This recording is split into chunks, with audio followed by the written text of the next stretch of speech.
Sarah Chen adjusted her camera strap and stepped out of her rental car, gravel crunching beneath her boots. The Holloway Institute loomed before her like a monument to forgotten, suffering 5 stories of crumbling brick and boarded windows. Wrapped in dying ivy, it seemed to pulse in the October wind dot as a photojournalist specializing in abandoned institutions. Sarah had documented dozens of derelict hospitals, schools, and asylums. But something about Holloway felt different. The air itself seemed thick, pressing against her chest with each breath. Closed in 1987 after the patient abuse scandal, she murmured into her voice recorder, reading from her research notes. 143 patients died under suspicious circumstances between 1965 and 1987. Dr. Marcus Holloway, the chief psychiatrist, disappeared the night before the state investigation began.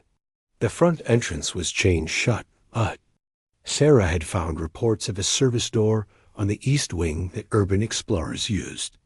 She shouldered her equipment bag and walked around the building's perimeter, noting the way the afternoon shadows seemed to stretch toward the structure rather than away from it.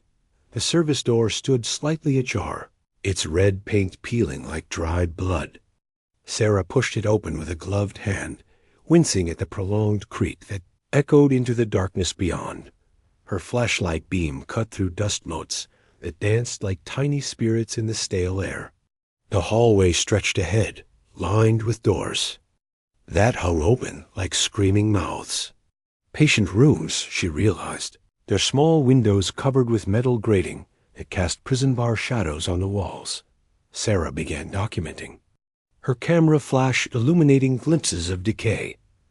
Overturned gurneys, scattered patient files yellowed with age, and strange scratches carved deep into the plaster walls.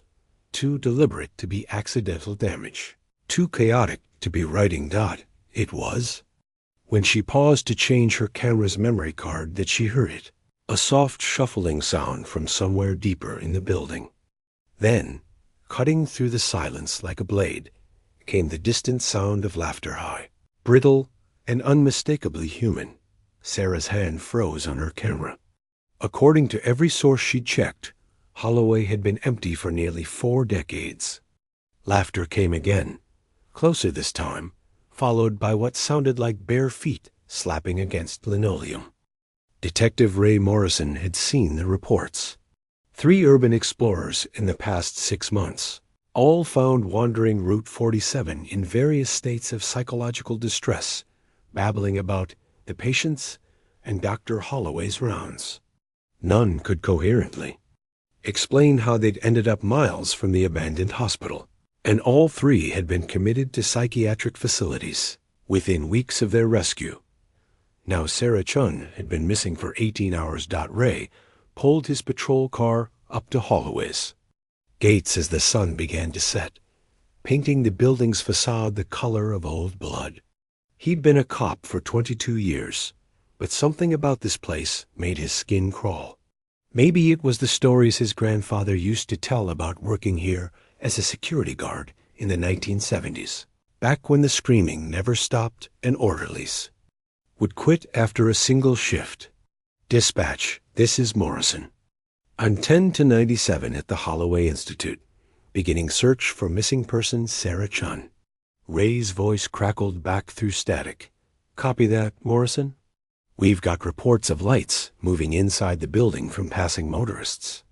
Backup is 20. Minutes out, 20 minutes. Ray looked up at the building's dark windows and saw what the motorists had reported, a faint, flickering light moving from room to room on the 3rd floor. Too steady to be random vandalism, too purposeful to be anything natural. The same service door Sarah had used hung open, creaking in the evening wind.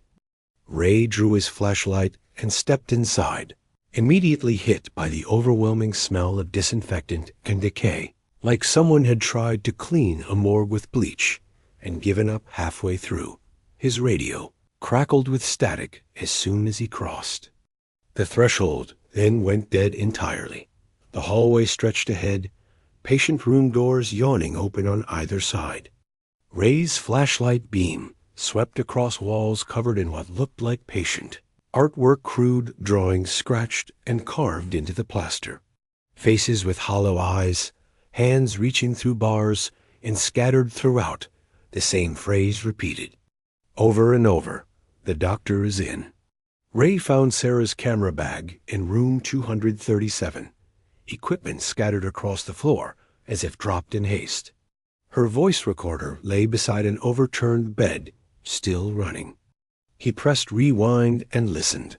Sarah's voice, professional and calm. The patient rooms show signs of recent disturbance. Bed sheets appear to have been moved, and there are fresh scratches on the walls that a new voice cut in, gravelly and old. "Visiting hours are over, my dear. Time for your treatment." Sarah's scream was followed by the sound of struggling. Then static. Ray pocketed the recorder and drew his service weapon. According to the timestamp, the recording had been made less than an hour ago. A sound echoed from somewhere above, the unmistakable squeak of gurney wheels rolling across linoleum.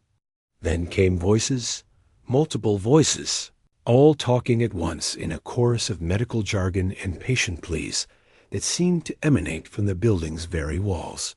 Ray headed for the stairwell, his flashlight beam dancing ahead of him like a desperate prayer in the growing darkness.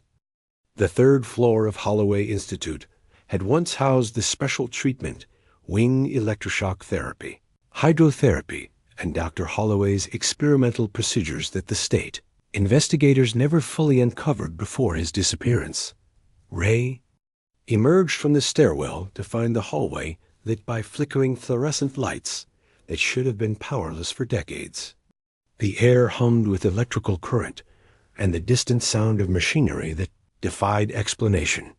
Doors lined both sides of the corridor, each marked with faded placards. Shock therapy, isolation, surgical suite, and at the far end, double. Doors marked Dr. Holloway, Chief of Psychiatry.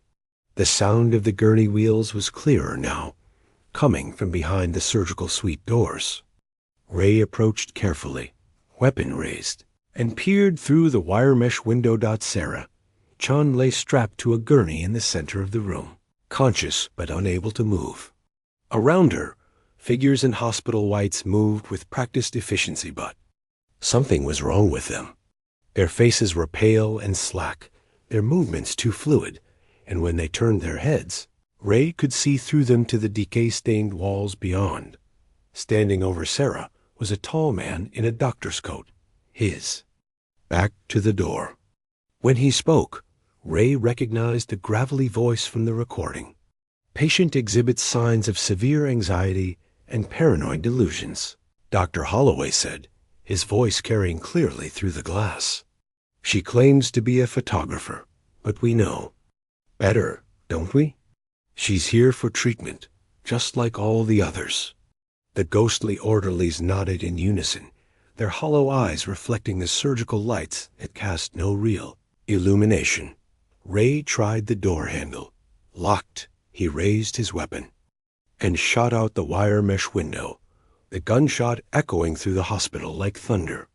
But when the glass fragments settled, the room was empty except for Sarah, still strapped to the gurney, her eyes wide with terror. "Behind you," she whispered. Ray spun around to find Dr. Holloway standing in the hallway, no longer translucent, but solid as stone.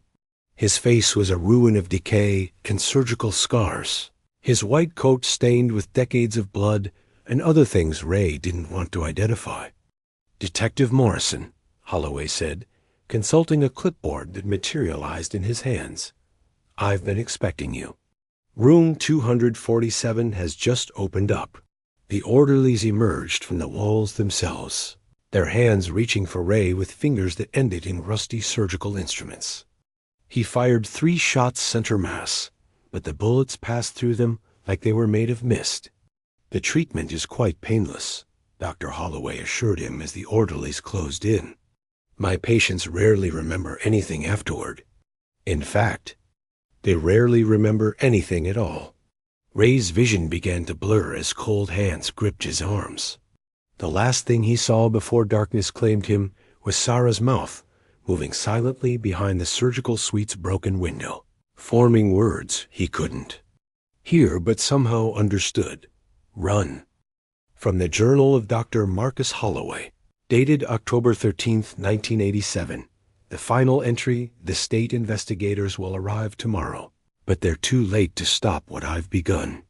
22 years of research, of pushing the boundaries between life and death, between sanity and enlightenment. They call it abuse, but they don't understand the magnificent work we've accomplished here. Patient number 1847, Morrison.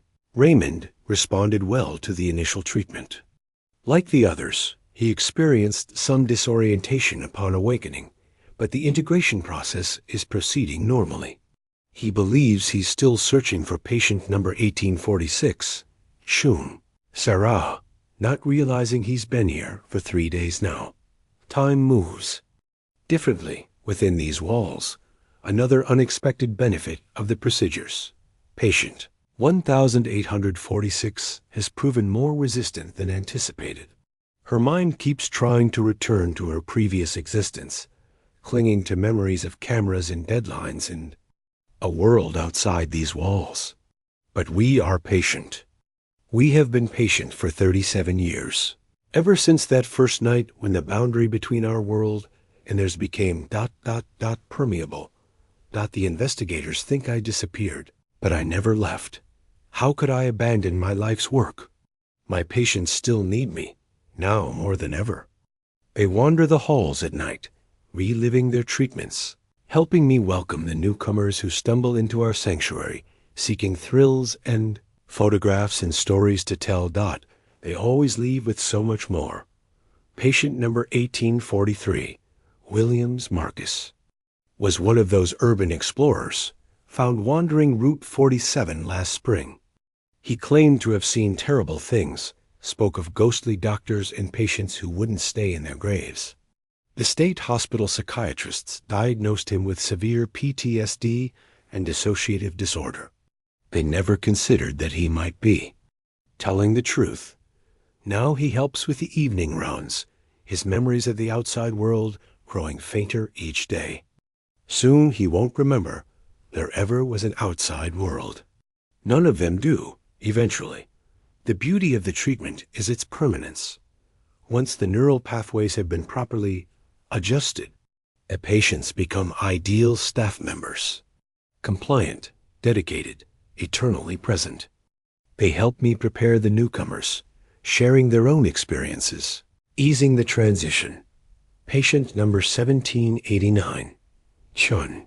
David arrived last month, drawn by reports of his missing sister. The family resemblance made the integration particularly poetic. Brother and sister reunited in service to a higher cause. I can hear the investigators' cars approaching even now. They think they'll find evidence of wrongdoing, of patients who died under my care. They're partially correct. The old Marcus Holloway, the one bound by conventional ethics and limited understanding, did indeed die here 37 years ago. Something far more evolved took his place. The hospital never truly closed, you see. We simply became more selective about our admissions process. The state can board up the windows and chain the doors, but they cannot seal what has already opened. The boundary grows thinner each year, and soon there will be no need for the pretense of abandonment. Patient number 1847 is calling from the hallway. It's time for evening rounds, and we have new admissions to process. The cycle continues, as it always has, as it always will. The treatment room is prepared. The instruments are sterile. The patients are ready to help. Welcome to Holloway Institute. Visiting hours never end. His white coat stained with decades of blood and other things Ray didn't want to identify. Detective Morrison, Holloway said, consulting a clipboard that materialized in his hands. I've been expecting you. Room 247 has just opened up. The orderlies emerged from the walls themselves. their hands reaching for Ray with fingers that ended in rusty surgical instruments. He fired 3 shots center mass, but the bullets passed through them like they were made of mist.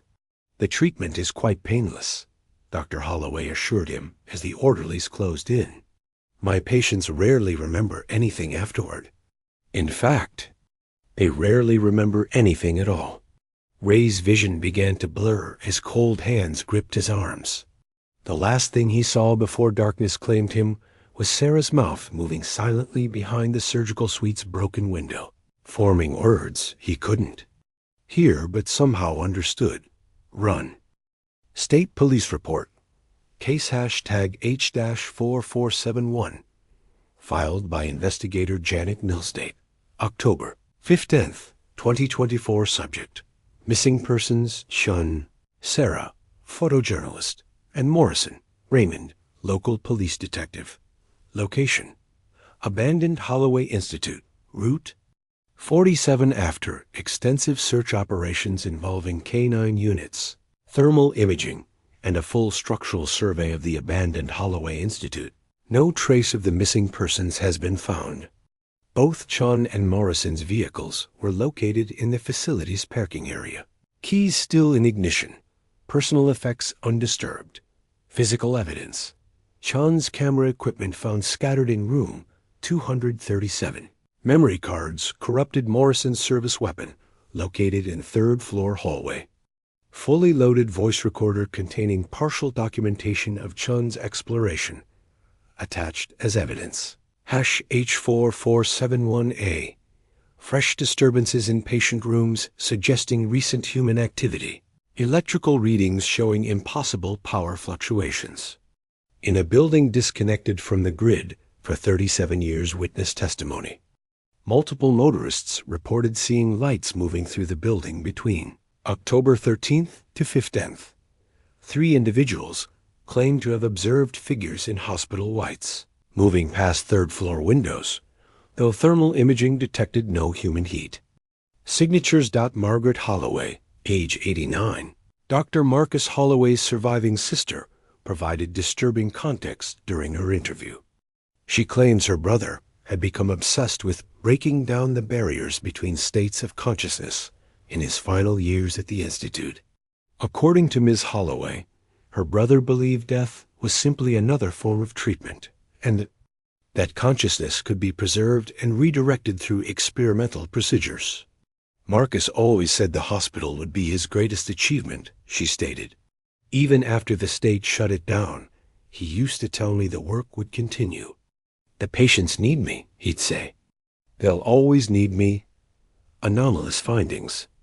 During the investigation, team members reported equipment malfunctions, temperature drops, and what can only be described as auditory hallucinations, voices, speaking medical terminology, the sound of outdated equipment, and what several officers described as distant screaming. Of particular note, Officer Patricia Valdez reported seeing Detective Morrison in a 3rd floor window during the 2nd day of searching. When teams immediately searched the area, no trace of Morrison was found. Security footage from Valdez's body camera shows only an empty window frame. Pattern analysis, research into similar disappearances, reveals a disturbing trend.